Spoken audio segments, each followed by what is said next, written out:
Bonjour à toutes et à tous. Là, je reviens faire une petite vidéo que j'avais à cœur de faire depuis un moment. Et voilà, je vous parlais encore récemment de la réalité de l'inconscient.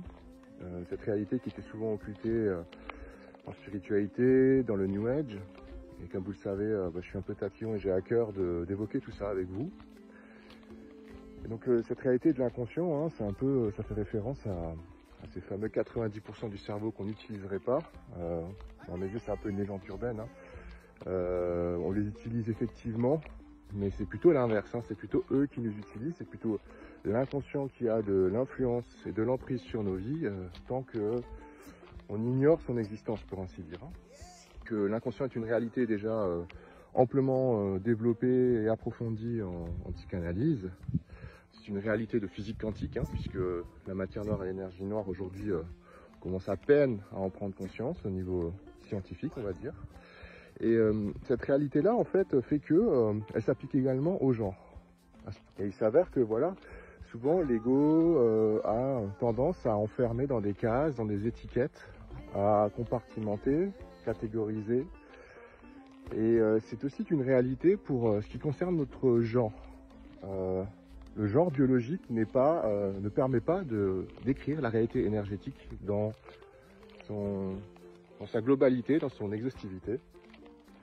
Et il s'avère d'ailleurs que bon nombre d'initiés, de grands noms, avaient évoqué l'origine de l'être humain, qui était en lien à l'androgyna. Et dont Platon, les mérites de Platon, qui évoquait justement cette réalité de l'âme, qui était androgyne initialement. Je vous suggère de lire ou de relire le banquet de Platon qui en parle très bien. Il parle évidemment aussi de la quête sentimentale, mais c'est un autre sujet. Et tout ça pour vous dire que cette tendance effectivement à s'enfermer dans une étiquette, dans les apparences, nous détourne finalement de la réalité qui est plus globalement effective dans les plans subtils.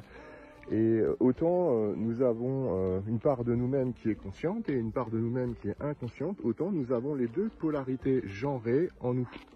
Et j'en veux pour preuve que cette réalité-là, elle est aussi relayée par exemple dans le thème astrologique d'une personne qui va avoir des planètes dites masculines personnelles et des planètes dites féminines personnelles.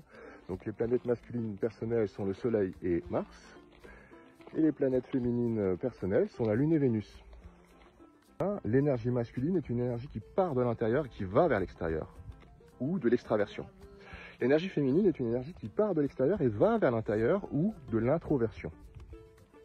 Donc c'est aussi des réalités qu'on peut constater évidemment quand on va par exemple voir qu'un homme a une grande sensibilité, voire est efféminé, ou une femme a un grand esprit d'entreprise, est très entreprenante, elle est très active dans ses initiatives, qui est plutôt quelque chose qui est en rapport au masculin.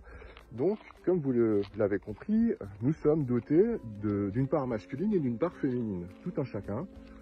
Et cette réalité-là, c'est vrai que souvent, par exemple, sur les réseaux, vous allez entendre parler du masculin sacré pour un homme, du féminin sacré pour une femme. Mais je pense qu'il serait aussi de bon ton d'évoquer le féminin sacré de l'homme et le masculin sacré de la femme. Il y a une question de conscientisation des énergies. Puisque tant qu'on ne les considère pas, on n'en a pas conscience, littéralement, elles agissent à notre insu et trouvent une emprise sur nous.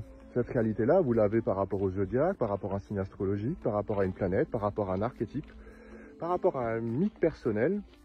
Et toutes ces nuances d'énergie qui nous traversent, à partir du moment où on commence à les dissocier, on commence à les conscientiser, on peut s'en défaire en les dissociant. Donc je reviens à cette histoire de genre, puisque il y a effectivement cette réalité où nous sommes à la fois hommes et femmes, nous sommes à la fois conscients et inconscients, nous sommes à la fois terrestres et humains et divins et célestes, nous sommes dans une expectative, dans une aventure où on nous demande littéralement d'incarner le divin dans l'humain. Pour ne pas reprendre cette formule, c'est bâtir un royaume à son image dans la Bible. Et cette histoire d'incarner le divin dans le terrestre, ou faire jaillir par exemple l'extraordinaire dans l'ordinaire, ou cultiver le sacré dans un monde profane, c'est ce que les anciens appelaient la quadrature du cercle. Et la quadrature du cercle, c'est effectivement cette forme pyramidale, hein, donc toutes ces pyramides qu'on a trouvées, qui sont présentes sur Terre, dans un référentiel céleste, c'est-à-dire quand vous êtes sur la pyramide, vous considérez à perte de vue l'horizon.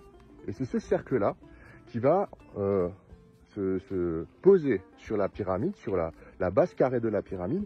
Donc la quadrature du cercle, c'est savoir justement harmoniser ces deux polarités qui se déclinent à l'infini, hein. Donc effectivement, féminin et masculin, divin et terrestre, conscient et inconscient, tout ça finalement c'est autant de choses qu'on nous demande d'équilibrer dans une forme d'ambivalence de la pensée.